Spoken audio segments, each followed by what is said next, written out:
Imagine the moment of your death. You don't drift upward into a peaceful light. Instead, you plummet into a pitch-black subterranean abyss. You are totally blind, surrounded by lakes of fire and hostile creatures.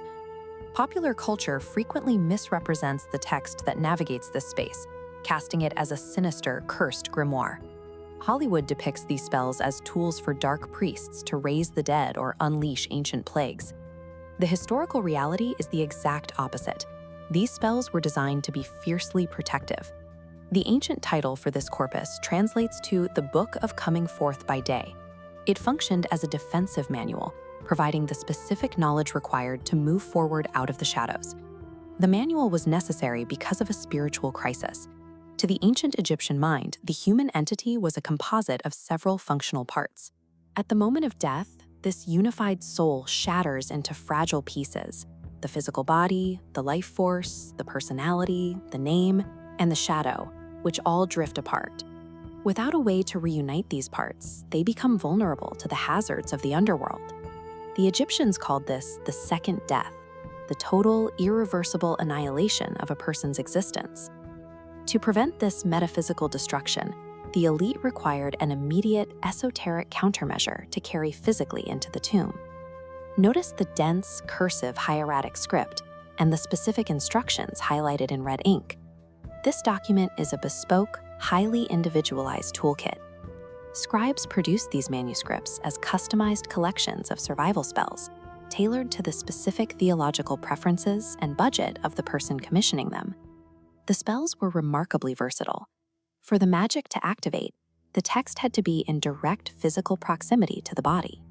This is why chapters appear everywhere, from the stone walls of a tomb to the interior of a wooden sarcophagus. However, full access was determined by economics. A 60-foot, lavishly illustrated papyrus scroll required months of highly skilled labor, making it an astronomical expense. A comprehensive manual remained a privilege reserved for the priesthood, the royal family, and the wealthy elite. For those who could afford it, the spells were applied to every layer of the burial. They were carved into heart scarabs made of green stone, and even woven directly into the linen bandages of the mummy's shroud. The result was an active, practical arsenal, a weaponized collection of tools designed to protect a vulnerable spirit from the dangers of the dark. This arsenal was used to navigate the Duat, a treacherous subterranean mirror world. The Egyptians envisioned it as a massive, dangerous landscape, defined by iron walls, lakes of fire, and eternal night. Time and geography in the Duat revolve around the nightly voyage of the sun god, Ra. When the sun sets, Ra enters the underworld in his solar bark, traveling through 12 subterranean regions corresponding to the 12 hours of the night. The deceased's goal is to successfully navigate this terrain and board the solar bark. By joining Ra, they participate in his nightly battle against Apep, a world-devouring serpent who seeks to swallow the sun and plunge the universe into darkness. Reaching the bark requires passing through a formidable series of architectural choke points. The path is blocked by 21 heavily fortified keeps, known as pylons, and 7 monumental gates. Advancing through these gates requires ritual and linguistic precision. Each portal is a trial where the deceased must recite specific authorized language to gain passage. Without the correct words, the way forward remains sealed. To find the correct route, the deceased follows a labyrinthine path through the Duat's fortified gates. Every portal is guarded by a triad of minor deities: a gatekeeper, a guardian, and a herald. These entities are frequently depicted as monstrous animal forms, wielding enormous knives or breathing fire. Survival depends on possessing the secret names of these entities. By reciting the exact nomenclature provided in the scroll, the deceased demonstrates mastery over these demons, compelling them to stand aside. This mechanic relies on Heka, a primordial cosmic force.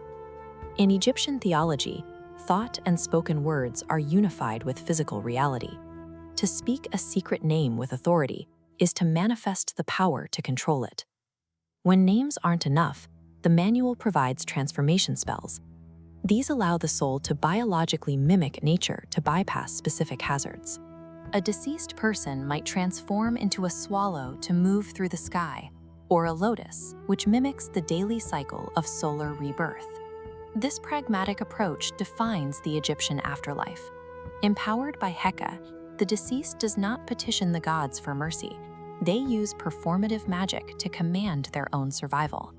This image shows the climax of the journey, the weighing of the heart. In the Hall of Ma'at, soul purity is measured against the principle of Ma'at, the divine cosmic order of truth and balance. This is the ultimate test of moral accountability. Standing before Osiris and a tribunal of 42 divine judges, the deceased performs a negative confession. They address each judge individually by name, denying a specific list of sins, from committing robbery to causing starvation or stealing temple offerings. Simultaneously, the physical heart, the seat of intelligence and memory, is put to a test. The god Anubis places the heart on a balance scale, counterweighting it against an ostrich feather representing truth. A heart heavy with sin and cosmic disruption tips the scales. Waiting below is Amith the Devourer, a demon with the head of a crocodile and the body of a lion and hippo. She immediately consumes the unjustified heart, triggering complete non-existence. To protect against the impossibility of human perfection, the Egyptians utilized spell 30b. Often carved onto heart scarabs like this one, the spell was a magical failsafe. It commanded the physical heart not to act as a hostile witness or create opposition during the judgment. By integrating these mechanics, the Egyptians linked eternal salvation to personal conduct. One's heart had to be demonstrably free of theft and violence to move past this threshold. A favorable verdict grants the deceased the title of true of voice, authorizing them to finally enter paradise. This success triggers the reunion of the soul's shattered parts. The free-roaming personality and the vital life force pull back together, fusing securely with the preserved physical body. This union forges the Akh, a radiant, immortal spirit of light. This is the ultimate achievement of the Egyptian afterlife, allowing the deceased to dwell among the gods indefinitely. The justified soul now participates in the final triumphant ascent of the solar cycle. They break free from the shadows of the underworld and emerge into the eternal fields of paradise. The Book of the Dead stands as a monumental testament to a civilization that refused to accept the finality of the grave. It shows a people who chose to arm themselves with knowledge and moral fortitude to conquer the dark.